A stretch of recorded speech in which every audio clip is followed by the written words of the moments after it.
My name is Seraphine Blackwell. I'm 29 years old. And this morning, I opened my mailbox and found an eviction notice for a house I legally own. I stood there on the front steps of my apartment building in Boston, rain soaking my coat, bills clutched in one hand, staring at the envelope like it was a live grenade. Reeves and Hale LLP. A name I hadn't seen in nearly a decade, and one I hoped I'd never see again. Inside, a single line that turned my stomach cold. This letter serves as formal notice of our client's intention to reclaim occupancy of the Blackwell estate. Reclaim. As if I was some squatter in the home my mother left me. As if I didn't belong. For 9 years, I've rebuilt my life. New apartment, new job, no family drama, no Blackwell legacy. But now, they've decided my absence equals surrender. My father, my brother, and Whitney, my brother's fiancée, the woman who once stood at the top of that marble staircase and told me to get out like I was dirt under her shoes. And just like that, they're planning to hold their wedding in my house, without asking, without permission, without even acknowledging I still legally own it. They've erased me before. This time, I'm writing myself back in. If you've ever been cut out of your own family story or told you didn't belong, hit like, subscribe, and stay with me. Because this time, I'm not leaving quietly. There was nothing special about this morning, just the same light drizzle soaking the Boston streets, the same mailboxes humming open like tired mouths. I wasn't expecting anything but bills, but then I saw the envelope, thick, creamy, expensive. My stomach turned. The sender's address read, Reeves and Hale LLP. My fingers froze. I hadn't seen that name in almost a decade. I stood motionless on the steps of my building, rain dotting the envelope as I stared at it like it might catch fire. My thumb traced the seal. I told myself I didn't care, that I had walked away from that life, that I had nothing to prove, not to them, not anymore. But when I finally opened it, the first line shattered that lie. This letter serves as formal notice of our client's intention to reclaim occupancy of the Blackwell estate located at... My vision blurred. I sank down on the concrete step, the paper wilting in my hand. The Blackwell estate. They called it a reclamation, as if the house was theirs to reclaim, as if I was the squatter in a legacy I was born into. I felt my pulse pounding in my ears as old memories came rushing back. 9 years ago, I stood barefoot on that same estate's marble staircase, gripping a duffel bag and swallowing back tears. Whitney had looked at me like I was a stain on her curated life. "You'll never belong here," she'd said in a voice soaked in sugar and acid. And my father, he hadn't said a word, just turned and walked away. That silence stung more than Whitney's venom ever could. I remember the sound of the front door closing behind me. Not slammed. Just final. Back in my apartment, I let the envelope drop to the kitchen counter. My loft was quiet, every corner whispering of the life I had built on my own terms. Hardwood floors, sunlight from the skylight, a desk stacked with architectural mock-ups for the city's next public library. No family portraits, no reminders, but I couldn't stop staring at that letter. I picked it up again and skimmed the last page, my breath catching when I saw the signature. Richard Blackwell. Of course. He had never forgiven me for what I said before I left. For walking away from the foundation. For choosing independence over inheritance. Now, he wanted the house. The one thing I had never given back. The house wasn't just real estate. It was the last thing my mother left in my name before she died.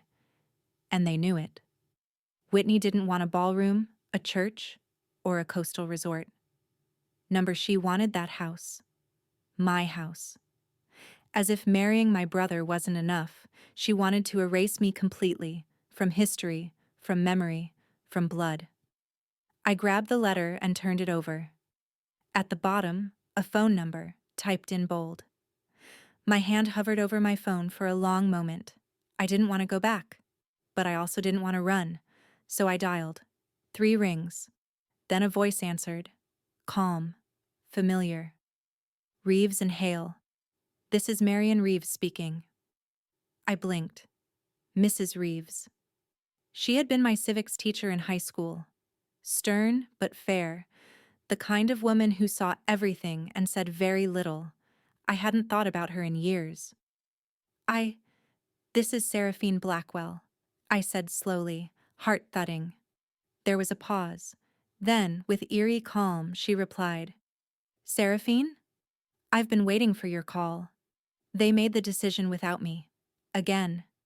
The words looped in my head like a cruel echo as I stood alone in my apartment, phone still in my hand. Mrs. Reeves had explained everything with the calm detachment of a seasoned lawyer, but her tone couldn't soften the blow. They've filed under a claim to restore the right to dispose of the property, she had said. In layman's terms, they're trying to prove you're no longer a legitimate stakeholder. I almost laughed, not because it was funny, but because it was so absurdly familiar. They're saying you sold your portion 6 years ago, she added. Signed over, allegedly, but the documents they submitted, they're fabricated. My fingers gripped the edge of the counter until they ached. They're pushing for an expedited injunction, she continued. You're the last hurdle, Seraphine. Last hurdle. That was the phrase that stuck. Not daughter, not sister. Just a legal inconvenience. I couldn't sit still after that call. The rain had stopped, but the air outside still felt like it was pressing in on me. I grabbed my coat and keys before I could change my mind and started the drive to Newburyport. I hadn't seen the Blackwell estate in almost a decade. I didn't even know if I'd remember the way. But my hands moved on instinct, steering me straight toward the place that once was home. The closer I got, the heavier the air seemed to grow. Suburban streets gave way to long driveways and manicured hedges. And then, like something rising out of memory, there it was. The mansion. The same stone facade, same ivy-covered windows. It hadn't changed. Except, it had. There was a white canopy stretching across the main courtyard. Folded chairs lined up like soldiers on the lawn. A floral arch glowed at the edge of the hedges, already draped with lilies and pale blue ribbons. Trucks were parked at the rear, and 2 workers unloaded crates labeled fresh roses, perishable. I pulled over and stepped out, my shoes crunching the gravel. The absurdity of it all stole my breath. The court hadn't even ruled yet, and still, they had forged ahead, as if the outcome was inevitable. A loud flutter caught my eye. A banner, Whitney and Lucas, was being hung above the main balcony. So that was it. They'd already decided I didn't exist. I climbed the steps slowly, refusing to let my heartbeat betray me. At the massive oak doors, I didn't knock. I walked right in. Inside, it was chaos. Decorators arranging centerpieces, staff moving furniture, a string quartet rehearsing in the corner like this was the Met Gala. The scent of white peonies filled the foyer. I stood still, letting it all wash over me, like a wave crashing into stone. Still trespassing, I see. I turned. Whitney stood at the top of the staircase, arms folded, immaculate as ever in a silk blouse the color of bone. She wasn't startled to see me. In fact, she looked almost expectant. You shouldn't be here, she said, descending slowly, like a queen addressing an unruly subject. This house doesn't suit people like you. You can't steal what's already mine.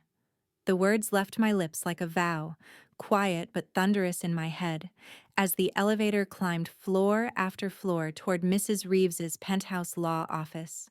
I could still hear Whitney's voice echoing behind me from yesterday. This house doesn't suit people like you, and maybe once she would have been right, but not today. The doors opened into a space that looked more like a private gallery than a legal office. Warm oak floors, high glass windows revealing the Boston skyline, shelves filled not with law books, but antique ledgers and framed letters from centuries-old clients. Mrs. Reeves stood at the far end, already speaking in a low voice to a sharply dressed man whose silver tie pin glinted even from across the room. "Seraphine," she greeted, motioning me over. "This is Mr. Henry Sloane. He was your grandmother's financial advisor for over 30 years." Henry extended his hand. His grip was firm, but his eyes were kinder than I expected. "You look just like her," he said. "Virginia always said you'd come back when it mattered." We moved to a long mahogany table where Henry laid out several yellowed folders and one box that had clearly aged with time. My breath caught the moment I saw my grandmother's handwriting on the lid. "Private. For Seraphine only." Inside were papers I hadn't seen since the week she passed. I was 19. Still grieving. Still too raw to care about contracts or legacies. All I remembered was her voice in the hospital room. "One day, they'll forget whose blood built this house. But you won't." Mrs. Reeves flipped through the folders methodically until she found the key page. "Here," she said, sliding it toward me. "Your grandmother's original will, the one that names you as primary beneficiary of the estate. 51% ownership, locked for 30 years or until the sale of the property." My fingers traced the ink like it was a lifeline. "And this," she continued, holding up another sheet, "is the new will, filed by your father 5 years ago, allegedly transferring everything to him after your grandmother's mental health was compromised. But look here, this signature has been digitally spliced." She handed it to Henry, who raised an eyebrow. "The strokes don't match," he muttered. "This isn't her pen." "Digital forgery," Mrs. Reeves confirmed.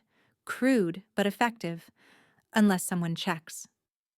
"They didn't expect you would," I said bitterly. "They thought I was gone for good."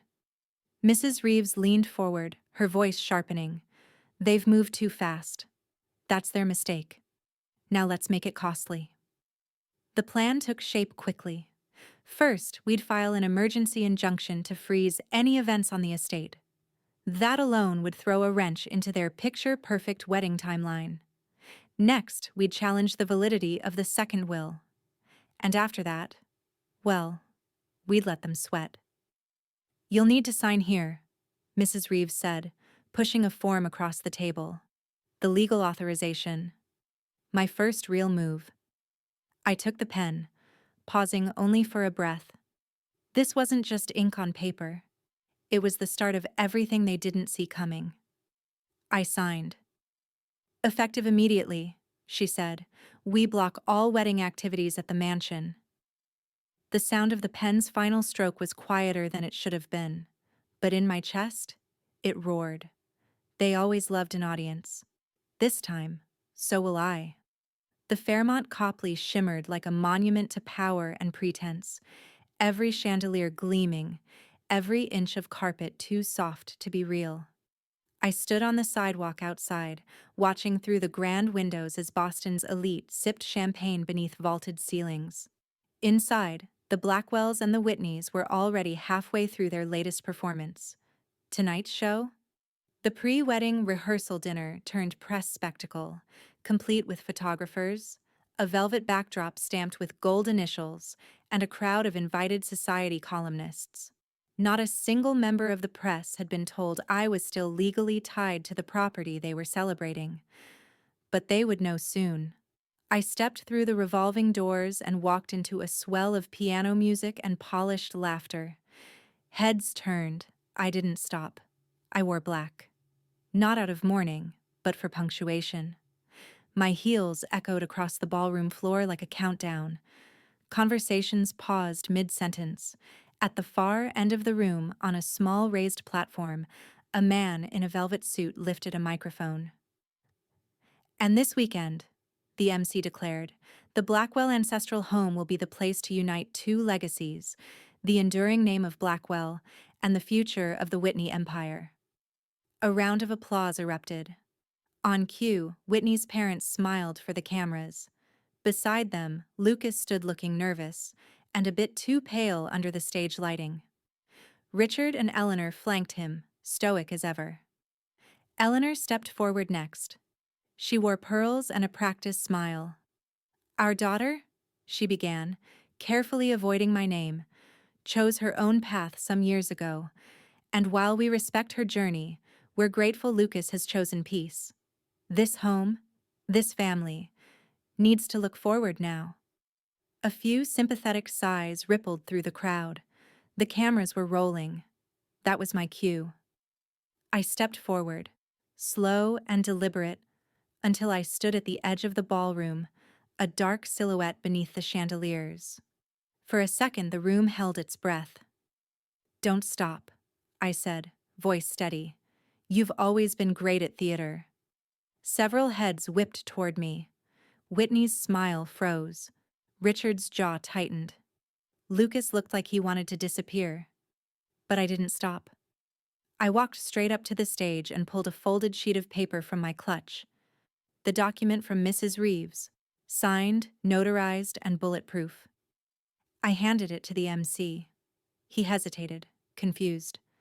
Then I turned to the crowd. "I never sold my share," I said, voice rising. "But I'm happy to litigate in front of your guests, if you'd prefer a courtroom with cocktails." Silence. Dead. Electric silence. Until... population. A small burst sounded near the entrance.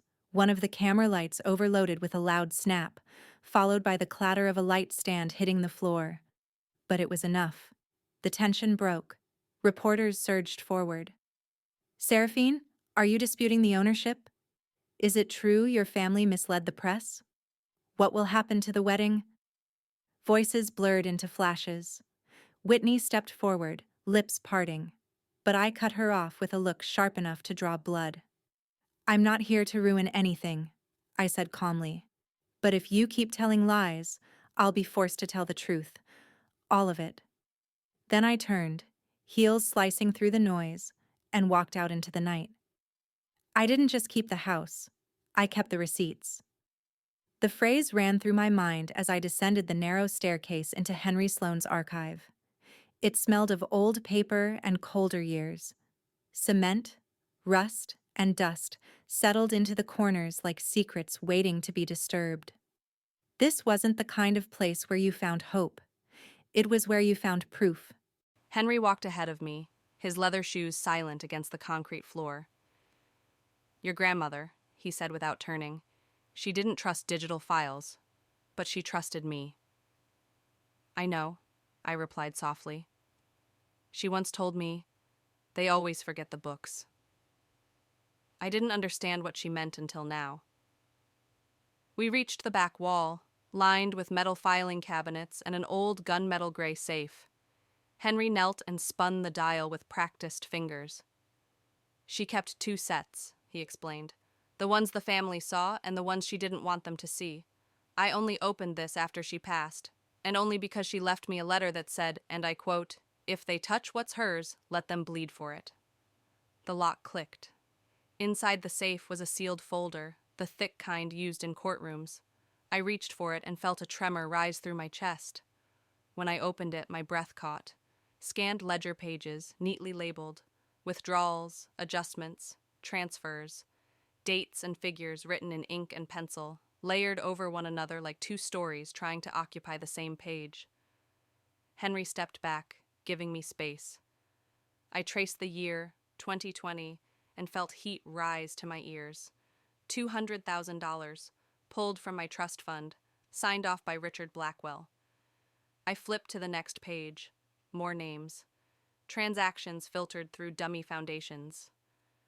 Blackwell Heritage Initiative, Florence Educational Trust, Blackwell Youth Fund, all lies. And then, slipped between two stapled ledgers, a small note in fading cursive. "If they touch what's yours, let them bleed for it." Florence B. I swallowed the rising knot in my throat. My grandmother hadn't just warned me, she had prepared for this. She knew even then that bloodlines didn't guarantee loyalty, and that money always had fingerprints. I pulled out my phone, snapped clear photos of every page. The silence in the room was thick, but my hands moved with certainty. "You're going to file a counterclaim," Henry said quietly, watching me work. "Not just about the house, but the theft," I nodded. "We'll freeze their assets if we have to. Let the wedding guests eat stale cake." I hit send. 15 images, each one another crack in the pristine facade of the Blackwells. I attached them to an encrypted email and sent it straight to Mrs. Reeves. Her response came in seconds. "Received. Begin drafting counterclaim. This changes everything." I put the file back into the safe and turned the lock slowly. Henry crossed his arms. His voice was low but steady. "You just turned from witness to weapon. They wanted a wedding. I filed a war." The wood-paneled courtroom of Essex County Superior Court was nearly empty, just a closed session, no reporters, no audience. But the tension in the air crackled like a fuse being lit.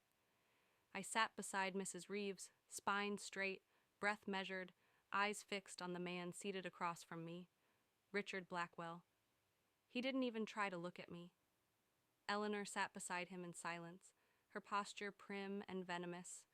Their lawyer, some stiff-collared firm partner in a blue pinstripe suit, was flipping through pages like the outcome had already been decided. But I had come prepared. Mrs. Reeves rose when the judge entered, gray-robed, serious, the kind of face that didn't flinch at family drama. "We're here today," she began, calm and unshaken, "to present evidence that my client, Seraphine Blackwell, remains the rightful majority co-owner of the Blackwell estate. Despite recent efforts to hold a public event there, namely a wedding, the legality of that ownership is not in dispute. What is in dispute is the fraudulent means by which the other party attempted to seize control." She stepped forward, holding up a small binder. "These," she said, "are records from the original trust. They include proof of misappropriated funds, digitally forged amendments, and attempts to conceal those actions under a charitable guise." The judge glanced at the documents. "Is the claim of forgery supported by independent analysis?" "Yes, Your Honor," Mrs. Reeves replied. "We've attached statements from 2 digital forensics consultants and testimony from Henry Sloan, the family's former financial advisor." The opposing counsel stood, clearly trying to contain his irritation. "Your Honor," he said, "Ms." Blackwell removed herself from all family operations over 6 years ago. She left the estate, ceased contact, and has demonstrated no intent to return until recently. "That's irrelevant," Mrs. Reeves said sharply. "Voluntary withdrawal from personal communication does not equal forfeiture of legal rights, especially not when the opposing party actively manipulated documents to exploit that silence." The judge raised an eyebrow. "And this wedding," he said slowly, "is scheduled for next month?" "It is," Mrs. Reeves confirmed, "and construction on the event staging has already begun, without Miss Blackwell's consent." The judge nodded once, then scribbled something onto his notepad. "I will issue a temporary restraining order," he said, "effective immediately. All wedding-related activity at the Blackwell property must cease for 21 days, pending further review." I felt my lungs finally expand. Across the aisle, Richard stood, no longer the composed patriarch, his hands clenched, voice low and dangerous. "You're cutting your own name from the family, Seraphine." I stood, eyes locked on his. "Then let's bury it properly." The judge rapped the gavel once. Case adjourned. But for me, it was only the beginning. My inheritance wasn't just money, it was memory. The hallway of the Blackwell mansion echoed with my footsteps, a ghostly rhythm bouncing off wallpaper that hadn't changed since I was a child. Behind me, a courthouse officer kept quiet watch, while Mrs. Reeves's assistant, Clara, held the legal key we'd obtained with the injunction. I led them through the narrow corridor near the back of the East Wing, a place no guest ever saw. The computer room downstairs. Grandma had called it the one no one cleans, and I'd always thought she meant it literally. Turns out, she meant no one dared. The door creaked as I opened it. The room smelled of dust, old wires, and the stale scent of forgotten time. Cardboard boxes lined the walls, and on a small desk under a faded calendar from 2011 sat an old Sony camcorder. Thick, scratched, a relic from the early 2000s. I walked toward it, my fingers brushing over plastic that had yellowed with age. "This is it," I murmured. Clara helped me open the drawers. Tapes. Dozens of them, each labeled in Grandma's distinct upright cursive. Florence, May, 2009. Christmas letter, 2010. Will, April, 2014. That was the one. I picked it up, heart in my throat. Clara found an old portable player and powered it on. The whir of the machine spinning up filled the silence. The screen blinked to life. There she was, Grandma Florence, sitting at her favorite velvet armchair in the sunroom, holding the same crystal pendant I now wore under my blouse. "If you're seeing this," she began, "then I'm gone. But my words aren't." Her voice was clear, her gaze direct. "I've seen what money does. I've seen what names do. But Seraphine, you're the one who remembers. You see the truth, not just the legacy. That's why the house, the fund, the journals, they're yours. Because I trust you'll protect what this family has forgotten." My throat tightened. Clara exhaled quietly. "You need to digitize this. Immediately." I nodded, eyes still glued to the screen. That's when the doorknob behind us turned. The courthouse officer stiffened. Whitney. She stepped in like it was her house. Her hair was in perfect curls, designer sunglasses pushed up on her head like a crown. "Well, that didn't take long," she said. "I should have known you'd run here the second you got that restraining order." She looked around the dusty room and smirked. "How sentimental. Is this what you plan to use in court? Nostalgia?" "No," I said calmly. "Truth." She took a step closer. "Give this up, Seraphine. Walk away, or your life will be reduced to courtrooms and subpoenas. That's all you'll ever be, an angry woman with documents." I stared back. "If you fear courtrooms, maybe you're not the bride for this family." Her jaw twitched. She didn't answer. Clara stepped between us, holding the camcorder. "You're not supposed to be here." Whitney left without another word, but not without throwing a glance that promised war. Back in the apartment, we loaded the tape onto Clara's laptop. She clicked play, skipped to the timestamp, digitized the file, and uploaded a backup copy to a secure cloud server. When the last segment ended, Clara looked up, her eyes wide. "This changes everything." They thought it was a wedding. I saw a hostile takeover. The marble lobby of the Ritz-Carlton gleamed beneath the chandelier light, every detail carefully curated to exude control, luxury, and power. Exactly Richard's language. But what he didn't expect was fluency spoken back at him in mine. Clara and I stepped off the elevator and into the hushed corridor where the shareholders' meeting was being held, unmarked, off-calendar, and closed to public press. But I had everything I needed: a court order, a digitized video, and the weight of legacy. The conference room was smaller than I'd imagined, intimate enough for secrecy, polished enough for greed. Around a sleek oval table sat a half-dozen men in tailored suits, one woman in an emerald silk blouse, and Lucas, fidgeting with the label on his water bottle. Richard stood at the head like a CEO addressing loyal investors. "Eaton Holdings," he said, "is prepared to inject liquidity into the family trust in exchange for shared development rights on the Blackwell property." A man with salt and pepper hair nodded, clearly the rep from Eaton.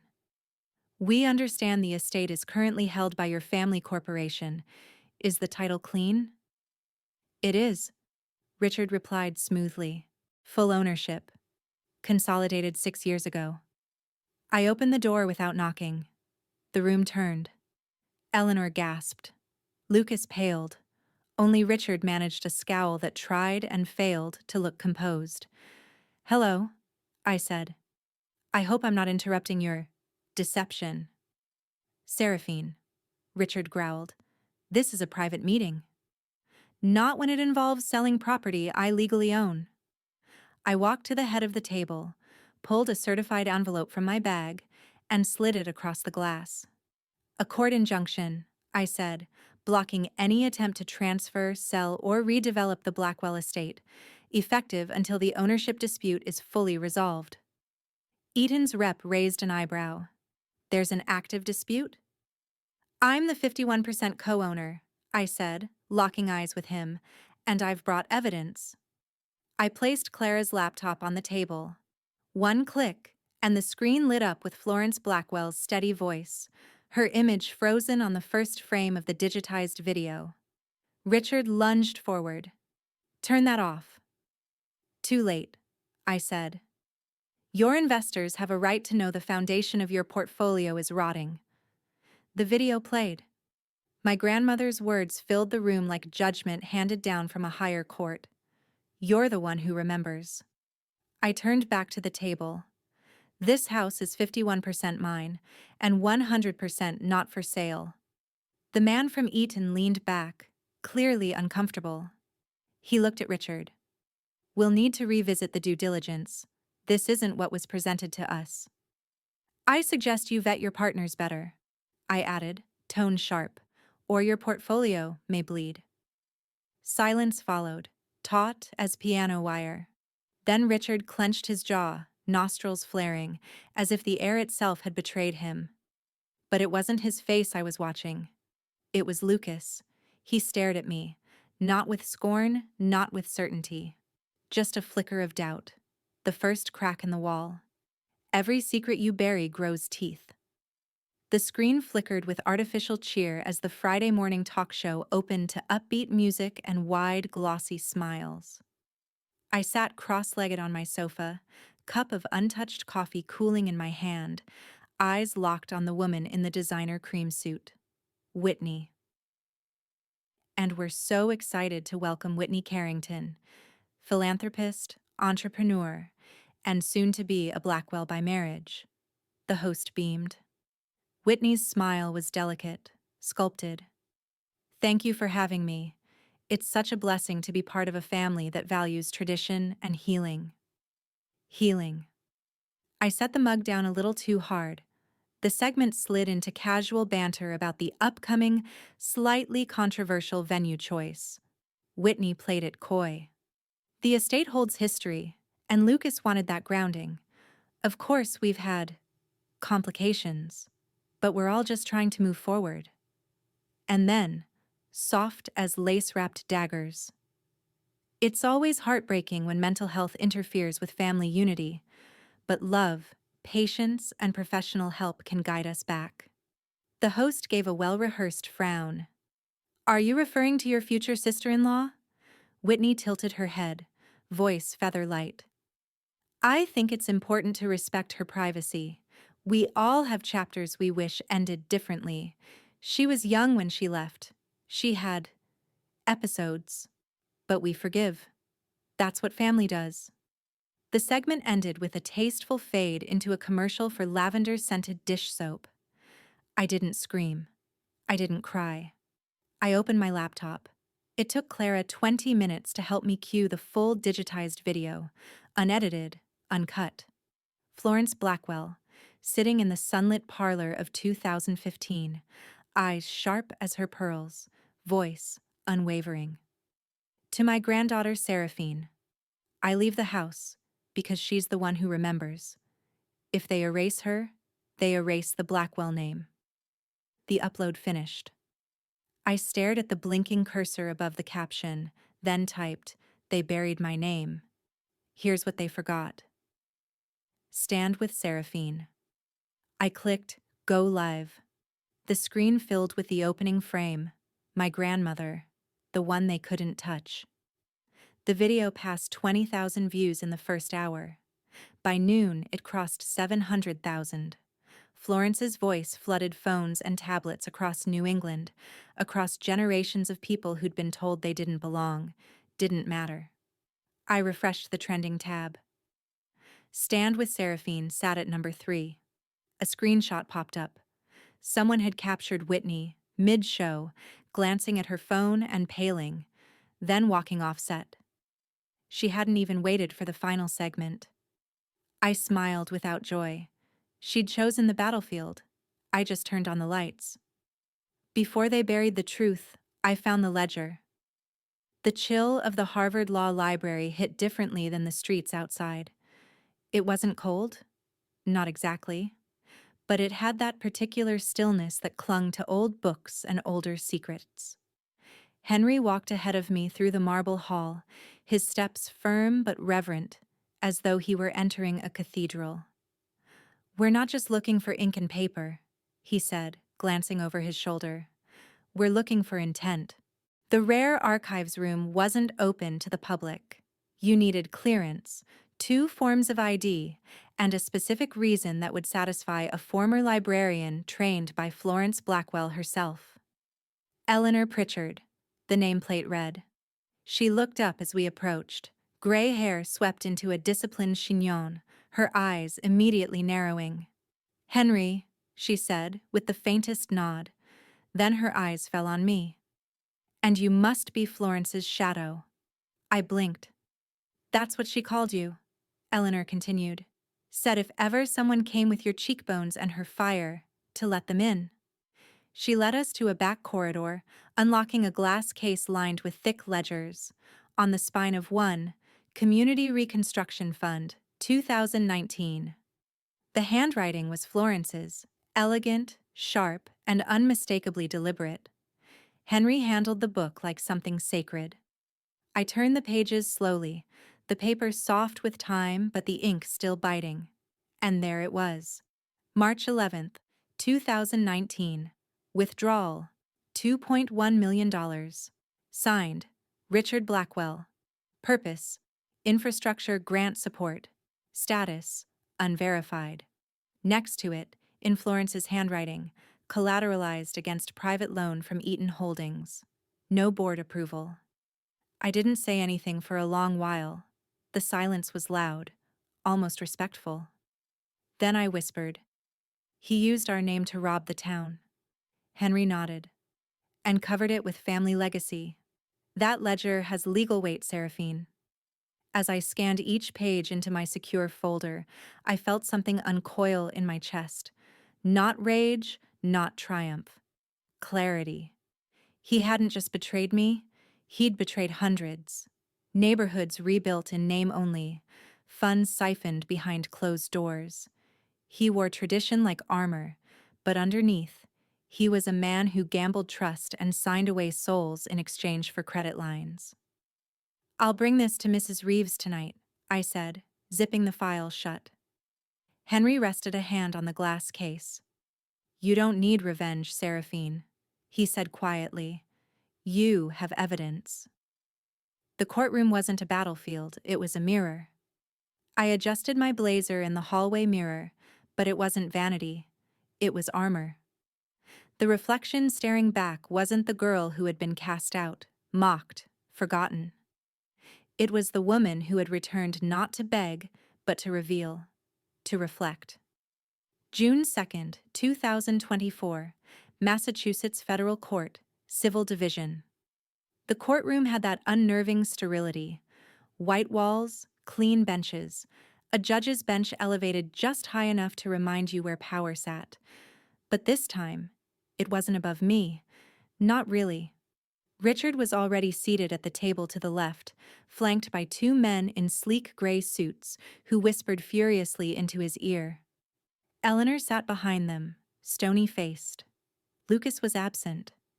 I noted that. My table was quieter, just Mrs. Reeves beside me, and Henry 2 rows behind, nodding once when our eyes met. "Blackwell vs. Blackwell," the clerk called, and the gallery held its breath. Judge Mendelsohn, salt and pepper hair, eyes like razors, glanced through his bifocals. We are here to determine interim custody and legal standing regarding the estate known as Blackwell Mansion. Counsel, proceed. Mrs. Reeves rose first, her voice smooth as glass. Your Honor, we present Exhibit A, the handwritten ledger maintained by Florence Blackwell until her passing. This document contains unaltered records of the Neighborhood Reconstruction Fund and an unapproved withdrawal of $2.1 million by Mr. Richard Blackwell. Gasps echoed. Reporters scribbled. Richard's jaw tightened. Reeves continued.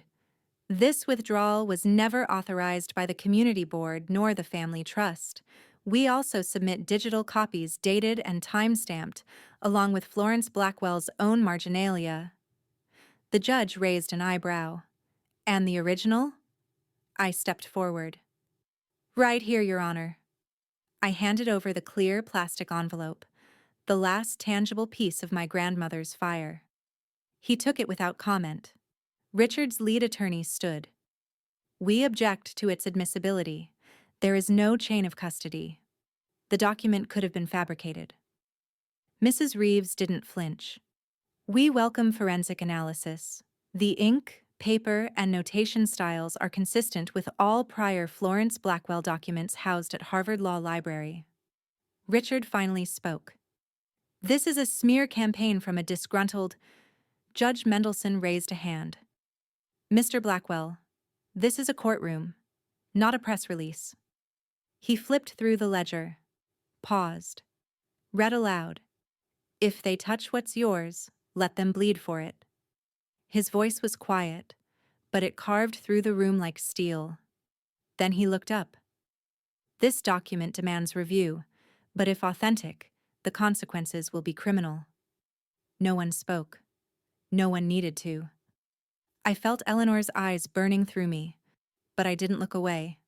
For once, I wanted her to see me. All of me. The hearing adjourned, but I barely heard the gavel fall. Outside, cameras flashed like lightning. Reporters shoved microphones forward, but I kept walking. Then a TV mounted in the lobby caught my eye. Breaking news. Is the Blackwell legacy built on charity fraud? I stopped. Let the words wash over me. They wanted legacy. Now they had it. They built a castle from lies. I opened the windows. The green room smelled like anxiety and stale coffee. I sat under the glare of vanity lights, watching my own reflection tremble slightly, not out of fear, but anticipation. The producer clipped a mic to my collar. 2 minutes, Miss Blackwell. Miss Blackwell. I hadn't heard that title in years. I rose and walked toward the stage. The set of Evening New England gleamed under warm studio lighting. Leather chairs, a backdrop of the Boston skyline. Applause as I stepped out, but my eyes locked only on the host. Marion Grant, a woman known for dismantling facades with a single question. We shook hands. Hers was firm. Tonight, Marion began, her voice rich with gravity. We welcome Seraphine Blackwell, the center of the most talked-about civil suit in the state. I smiled slightly. Happy to be here. She nodded, then wasted no time. Why now? Why step into the light after nearly a decade of silence? I took a breath. Because silence became their shield. And I've had enough. A montage played on the screen behind us. Clips of the mansion, courtroom sketches, and my grandmother's face. Then the anchor said, "There's something you wanted to share with us tonight?" I nodded. A video. It hasn't aired publicly before. The footage flickered to life. Grandma Florence, seated in her armchair, looked straight into the camera. Her voice, steady despite age, said, "If my granddaughter is forgotten, so shall you all be." This house was built with sacrifice, and if Seraphine is denied her share, then let the world know the Blackwell name means nothing. The audience gasped. The silence after her final sentence was almost sacred. Marion leaned in. Some claim you exaggerated, that you walked away. I was pushed. I said evenly, and then erased. She paused, clearly expecting the emotion that had crept into my voice. Then turned to the side screen. We have a few guests who wish to speak with you. First, a man in his 70s in a navy cardigan shuffled in. My name's Harold. In 2016, Florence Blackwell paid for my surgery when the town wouldn't. I never met Richard, but Seraphine came by my house with groceries every Sunday. Then a young woman, visibly pregnant. I'm studying nursing because of a scholarship from the foundation. Seraphine interviewed every applicant herself. I didn't cry, but my throat burned. Marion turned back to me. Do you believe this changes the case? It's not just about law, I said quietly. It's about memory. And they tried to erase mine. That night, the internet detonated. Florence was right. Reclaim the house. Seraphine speaks hundreds of thousands of shares. Dozens of local politicians made statements. Some even offered to open community investigations into the foundation's recent financial records. I stepped outside the station, into the wind of the Boston night. My phone buzzed again. This time, a message from a number I hadn't seen in years. Lucas. She broke it off, said, "We can't survive this storm." Then another line, "Can we talk?" When your power relies on silence, the truth is deafening. The Blackwell Foundation boardroom had never heard silence like this. Not during budget shortfalls, not during scandals involving donors. But this? This was a new kind of hush, the kind that sucked the air out of lungs and the ground from under reputations. June 5th, 2024. Emergency session. 21 members. One empty chair. Mine. I wasn't needed in person. My presence was felt in every folder they'd received, every headline they'd read, every whisper they'd exchanged before the meeting was called to order. At the head of the long table sat Richard, shoulders tight, jaw locked. He'd worn his best tie, the navy one with the gold pin, as if tradition could outmuscle truth. Next to him, Lucas, pale, watchful, a man between blood and conscience. A soft cough broke the tension. Board member Mrs. Langston, a 70-year-old with a spine like a blade, spoke first. We've reviewed the media firestorm, the court documents, the ledger. She paused. And the broadcast. Ms. Florence Blackwell's video was uncompromising. A few members nodded. Public confidence in the foundation is collapsing, said another. We need to act. Now. Richard straightened. You're suggesting we let online hysteria dictate this institution's direction? No, said Lucas, voice level but loud enough to still the room. We're suggesting that deception has no place in a charity that bears our name. Richard turned sharply toward him. You would say that, wouldn't you? You're still chasing her sympathy. Lucas didn't flinch. Number, I'm chasing what's left of our dignity. Silence again. Then Mrs. Langston. Mr. Blackwell, we are formally requesting your resignation as honorary chairman, effective immediately. The words hovered, unchallenged. Richard's eyes swept the room, daring someone, anyone, to speak. But the power he once wielded had no weight here. Lucas stood slowly. If you refuse, he said, I'll forfeit my share of the inheritance, publicly, and I'll do it with Seraphine by my side. That did it. Richard's face cracked, not in rage, in disbelief. For a moment he looked truly lost. Then he stood. This board is a joke, he spat, built on sentiment and betrayal. No one stopped him as he walked out. No handshake, no farewell, no one even held the door. 30 years. Gone. Later that evening, I sat by the window of my apartment, Boston's skyline blinking at me in the dark. The phone in my hand was warm from the call I'd just ended. Mrs. Reeves had laughed softly when I spoke the final sentence. Let's move to dissolve the trust, I told her. I'm reclaiming everything. Not every inheritance is land, Some are wounds. The wind off the harbor was sharp that morning. Not cold, but clean, like something trying to start over.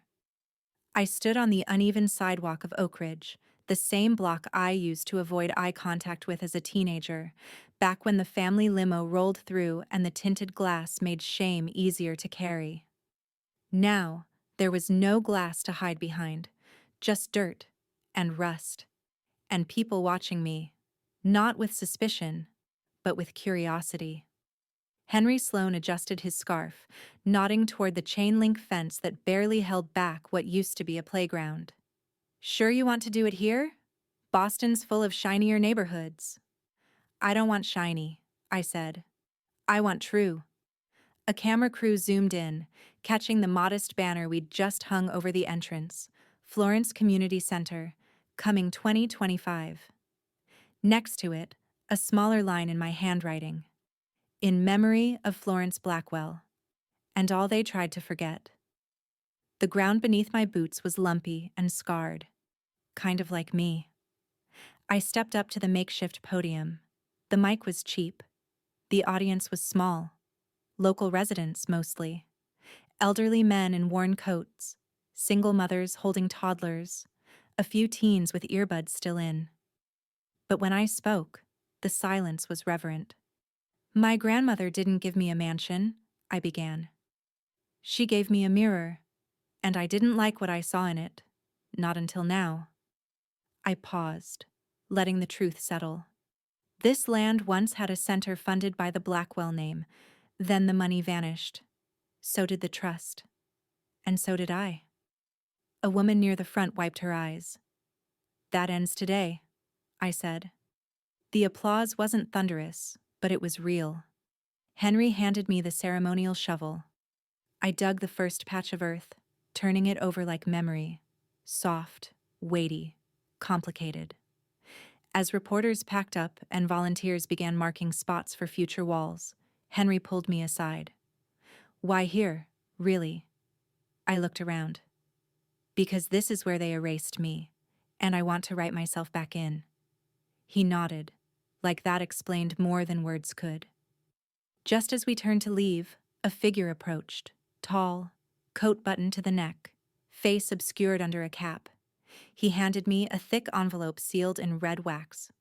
"What's this?" I asked. The man said nothing, just gave a respectful nod and disappeared into the crowd. I looked down. The seal was old, familiar. Florence's family crest. A line was scribbled across the back. "There's one last thing your grandmother never filed." I stared at it for a long moment, heart steady, mind racing, then slid it carefully into my coat pocket. I wasn't done yet. Justice wasn't a verdict, it was a letter, and it had waited long enough. The rain was gentle, the kind that made city streets gleam like polished stone. I sat across from Mrs. Reeves in her law office, the same office where this had all begun, where ink and memory had conspired to resurface what the world once tried to bury. The envelope lay between us on the glass desk.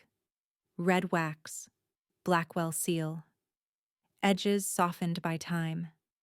She asked us to hold it, Mrs. Reeves said quietly, hands folded, "until you reclaimed what she once lost." A third chair creaked. The intermediary lawyer, a silent man from a firm I didn't recognize, pushed a document toward me. "This codicil was written in 2016, he said. "It amends the original will. It was never officially filed, but Florence left clear instructions. It was to be delivered to Seraphine Blackwell only under very specific circumstances." "And those are?" He didn't blink. "That your name appears again on the deed." My hands were steady as I broke the seal. The letter was handwritten. The ink had not faded, not even a little. "Dearest Seraphine, they will tell you I let you go. I want you to know. They made me. They gave me a choice I couldn't forgive myself for making. But I always knew you'd return. Not just to the house. To yourself. I left the rooms you loved untouched. The library. The document room. The interior, I once said, was yours to restore. Because it is. Because so are you. My legacy was never the walls. It was the girl who kept walking when the doors slammed shut. Do not inherit pain. Rewrite legacy. The room blurred for a moment. Whether it was from the rain outside or the ache inside, I wasn't sure. When did she write this? I asked. Mrs. Reeves smiled softly. The day after you turned 19. She never stopped believing in you, only waited for the moment when you'd believe in yourself more.